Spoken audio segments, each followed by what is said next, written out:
And welcome back to another devotion. I am Pastor Roy here at Woodlawn Christian Church in Lake City, Iowa, and this devotion is for Tuesday, October 7th of 2025. And yes, I have the same shirt on I did the other day because I recorded this the same day as the one we had on Thursday, even though they're separate weeks. But nonetheless, we are in the book of Acts and we are in chapter 24. We made it to 24 last Thursday. Today we're going to pick up at verse 10 and go to verse 23. We left Paul before Felix. He hasn't had a chance to speak yet. He's going to do that today. But Tertullus had gotten up and talked to Felix and just laid it on super thick and buttered him up and told him all kinds of, at best, maybe quarter, maybe 10% truths, maybe 5%. Pretty much most all of it was a lie or a stretch, to be honest. So today, Paul is going to get his chance to speak to Felix. Now, I didn't mention the other day that Felix was a freedman. He and his brother had been slaves. They both rose up to be in positions of power. Here, Felix is the governor, so he is going to be deciding what goes on with Paul, whether he's going to go on to Rome, or whether it's just going to wash your hands of this, or maybe they're going to do something with Paul, get rid of troublemakers. Again, the Pax Romana, with a piece of Rome, was at the end of a sword. Felix was known to be a particularly harsh and tough guy.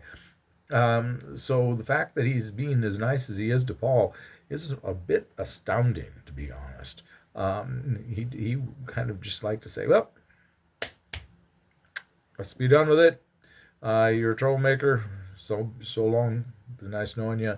Maybe not that nice. But at any rate, so this section in the RSV is called Paul's defense before Felix. And again, it's going to be verses 10 to 23 in the 24th chapter of Acts.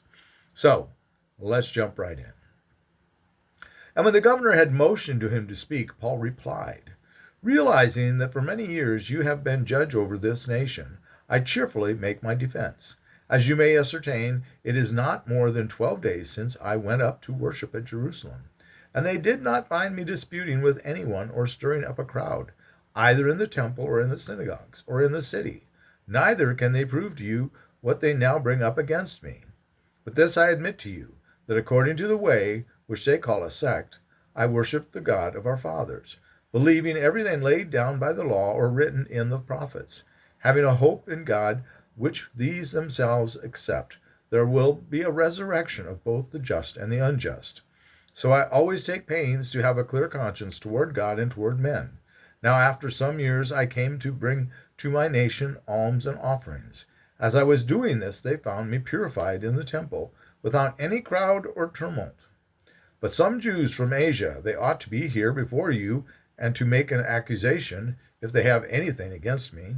Or else let these men themselves say what wrongdoing they found when I stood before the council, except this one thing which I cried out while standing among them, with respect to the resurrection of the dead. I am on trial before you this day. But Felix, having a rather accurate knowledge of the way, put them off, saying, when Lysias, the tribune, comes down, I will decide your case. Then he gave orders to the centurion that he should be kept in custody, but should have some liberty, and that none of his friends should be prevented from attending to his needs. So again, Felix is being rather kind to Paul. He's putting him in custody, but he's basically under house arrest, I guess, if you want, and that people can come and see him and bring him food and comfort and clothing, what have you, things to have to help him out in his imprisonment, which is the way it's going to be when he's in Rome too. So, but at any rate, that's coming. Don't spill the beans, Roy. Felix gives Paul the chance to stand up, and Paul just says, hey, it's only been less than 2 weeks since I came to Jerusalem. And he's right. He wasn't stirring up any kind of trouble in Jerusalem, remember? He had come to try to mend fences with James and the other apostles. And James had given him the directive to go through this Nazarite ritual. They're saying he's from the sect of the Nazarene. Don't confuse those two. Nazarite was a sect of Judaism. And James had told him to go through that purification process and to finance these other guys who were doing the same thing. So Paul had finished that, and he was minding his business. Odd as it was, Paul got jumped when Paul was not being like Paul. So he was not stirring up any kind of trouble at all. He was just trying to mend fences and seemed to be doing a good job of it. Seemed to be doing well at it, and had kind of had this not all happened with the Asian Jews, it's hard to know what would have happened. But once the Asian Jews had made these accusations and got everybody riled up, then, as I said a couple of days ago, Paul's life was in danger then.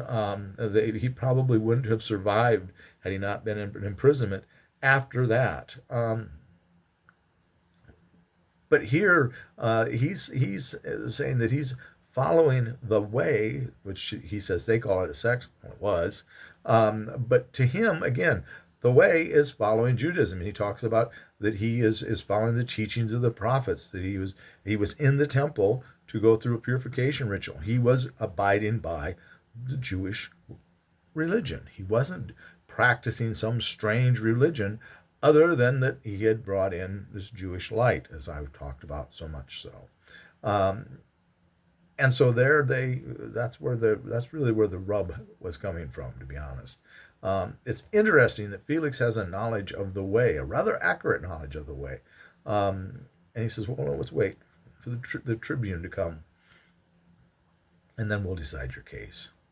So that's where we will leave off for today. We'll keep this one a little bit shorter, more succinct, as they say, and we will pick up with just the last bit of chapter 24 on Thursday.